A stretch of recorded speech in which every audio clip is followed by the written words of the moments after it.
Sir ಏನಿಲ್ಲ, ನಮ್ಮ ಇಲ್ಲಿನ ಯುವಕರು ಯಥೇಚ್ಛವಾಗಿ ನನಗೆ ಸಂಪರ್ಕ ಮಾಡಿ, ಅಣ್ಣ ಇಲ್ಲಿನ ಏನು ದಿನಚರಿ ಕಾರ್ಯಕ್ರಮಗಳಿದೆ, ಮೂಲಭೂತ ಸೌಕರ್ಯಗಳ ಕೊರತೆ ಜಾಸ್ತಿ ಇದೆ, ಸರಿಯಾದ ಒಳಚರಂಡಿ ವ್ಯವಸ್ಥೆ ಇಲ್ಲ, ಚರಂಡಿಗಳು ಕೂಡ ಯಾವಾಗಲೂ ಒಂದೊಂದು ಸಲ ಕ್ಲೀನ್ ಮಾಡಿಸ್ತಾರೆ, ಇದರ ಬಗ್ಗೆ ಯಾರೂ ಅಧಿಕಾರಿಗಳಾಗಿರಲಿ ರಾಜಕಾರಣಿಗಳಾಗಿರಲಿ ಯಾರೂ ಕೂಡ ಇದ್ರ ಬಗ್ಗೆ ಗಮನ ಕೊಡ್ತಾ ಇಲ್ಲ.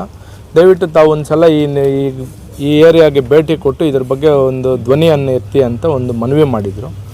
ಅದೇ ರೀತಿ ನಮ್ಮ ಮಾಜಿ ಅಧ್ಯಕ್ಷರ ಮಗನಾದಂಥ ಶ್ರೀರಾಮಣ್ಣ ಮಗನಾದಂಥ ಸಾಗರ್ ಅವರು ಮತ್ತು ನಮ್ಮ ಮೇಸ್ತ್ರಿರವರು ಇನ್ನೂ ಅನೇಕ ಯುವಕರು ನಮ್ಮ ಎಲ್ಲರೂ ಸೇರಿ ಇವತ್ತು ಇಲ್ಲಿನ ಸಮಸ್ಯೆಗಳ ಬಗ್ಗೆ ವಿಚಾರ ಮುಟ್ಟಿಸಿದ್ದಾರೆ. ಮೊದಲು ಯಾವುದೇ ಸರ್ಕಾರ ಆಗಿರಲಿ, ರಾಜಕಾರಣಿಗಳಾಗಿರಲಿ, ಅಧಿಕಾರಿಗಳಾಗಿರಲಿ, ಮೊದಲು ನಾಚಿಕೆ ಮಾನ ಮರ್ಯಾದೆ ಮೂರು ಇಟ್ಕೊಂಡು ಪ್ರಜ್ಞೆ ಇಟ್ಕೊಂಡು ಕೆಲಸ ಮಾಡಬೇಕು.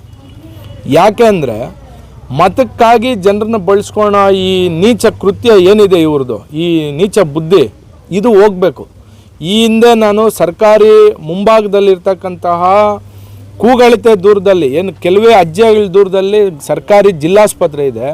ಪ್ರತಿದಿನ ಒಳರೋಗಿಗಳು ಹೊರರೋಗಿಗಳು ಸಾವಿರಾರು ಸಂಖ್ಯೆಯಲ್ಲಿ ಆಸ್ಪತ್ರೆಗೆ ಭೇಟಿ ಕೊಡ್ತಾರೆ.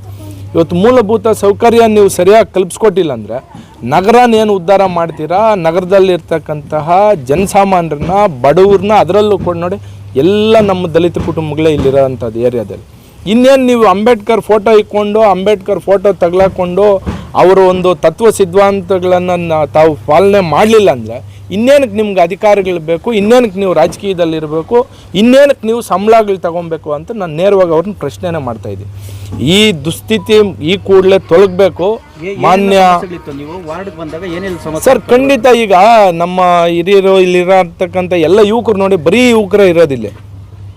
ಒಳಚರಂಡಿ ವ್ಯವಸ್ಥೆ ಇಲ್ಲ, ಚರಂಡಿ ಸರಿಯಾಗಿ ಸ್ವಚ್ಛತೆ ಮಾಡಿಲ್ಲ, ಕ್ಲೀನ್ ಮಾಡಿಸಿಲ್ಲ, ಏನೂ ಮಾಡಿಸಿಲ್ಲ. ನೀರೇ ಸರಿಯಾಗಿ ಬರಲ್ಲ. ಏನಣ್ಣ ಏನು ಹೇಳಿ, ನೀರು ಕುಡಿಯೋ ನೀರಿಲ್ಲ, ಚರಂಡಿ ವ್ಯವಸ್ಥೆ ಇಲ್ಲ. ಇದನ್ನು ಎರಡನ್ನ ತಾವು ಕೂಡಲೇ ಗಮನವಹಿಸಿ ಮಾಡಿಕೊಡ್ಬೇಕಂತ ನಾನು ಅಧಿಕಾರಿಗಳು ಕೂಡ ಎಚ್ಚರಿಕೆಯನ್ನು ಕೊಡ್ತಾ ಇದ್ದೀನಿ. ಯಾಕಂದರೆ ಈ ಹಿಂದೆ ವಿಡಿಯೋ ಮುಖಾಂತರ ಮನವಿ ಮಾಡಿದ್ದೆ, ಇನ್ನು ಮನವಿ ಇಲ್ಲ. 1 ವಾರಗಳ ಕಾಲ ಅವ್ರ ಕಾಲಾವಕಾಶ ಕೊಡ್ತಾ ಇದ್ದೀವಿ.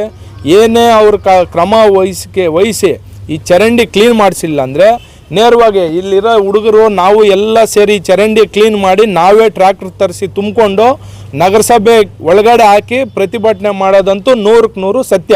ಈಗ ರಾಜಕಾರಣಿಗಳು ದಲಿತರನ್ನ ಓಟ್ಗಾಗಿ ಯಾಮಾರಿಸ್ತಾ ಇದ್ದಾರೆ ಅಂತನಾ ಏನು?